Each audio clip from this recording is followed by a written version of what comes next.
Monstrum is a procedurally generated horror game on board an abandoned cargo ship from the 70s. You've been sort of trapped on there, you're not entirely sure what's happening on the ship, why you're there, but you have to find and repair an escape route that is somewhere on the ship and get out there, but you're not the only thing there. There's something hunting down, tracking you down, trying to find you and basically kill you. We wanted to get something that you didn't really know what was around any corner. There was always going to be this sense of, oh no, I don't know what's going to happen, it's a mystery side of horror. So we have the layout of the ship that sort of changes every time you start up a new game.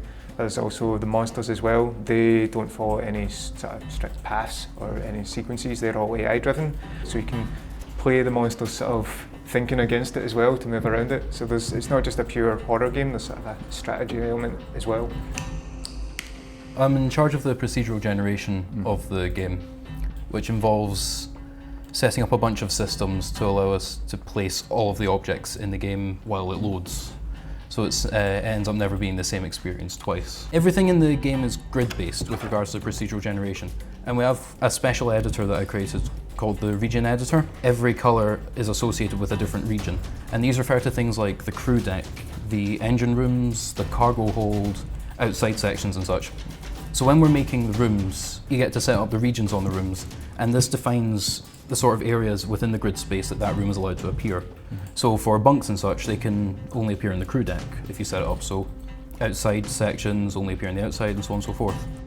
Best practice for level design is really, normally you can't get lost, which is a very hard one to do in procedural generation. You create the rules, but that can easily create places where you haven't exactly created what you want. So it's kind of creating restrictions on the system, which basically say like, okay, you can't have dead ends, you can't have places that lead to a single room and then you're trapped there if the monster ever follows you.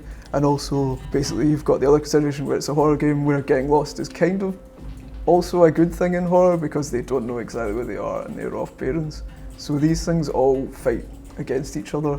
Like in their heart they'll be a wee bit kind of like, do I know where I am? But really, if they actually look at all the signs, they can maybe get back to a place where they are, or they can find what we call a landmark, basically in the game, that lets them know, oh, okay, so I'm here. If we can make it quite easy to find these places by, say, using the main stairwell to go up and down, they go up to the top, they find the bridge, then they know, okay, I'm in this part of the ship. That will never change, which means these landmarks will be in the same place, which kind of means as they go through different playthroughs, they'll be like, right, so I've seen this landmark before, and they'll have a general idea of where they are, but they won't know exactly the path they can take to get out. It's important to make sure that you run the line between the horror side, where it's like feeling a bit lost is good, but also the general design principle where it's like if they get lost for too long, they're going to again give up and be like, I don't want to play this anymore. They have to make it like act like a creature should. Like it's not like going through set things like all the time. It's like, right, what would this AI do in this situation? Right now we have the brute and what he does, he's a sort of like big hulking monster. He will literally act like a savage. He will not have any like sort of intelligence at all. He will literally just rip the rooms apart. Our hunter will be sort of more methodical in his things. He will actually consider it more, what's the best way to approach this situation more than the brute does. This is the monster's animation like sort of window. It's a mechanism that we use in Unity. And what this does, it gives a sort of like visual, almost like finite state machine sort of visual aspect of how to do the monster's animations rather than just through code.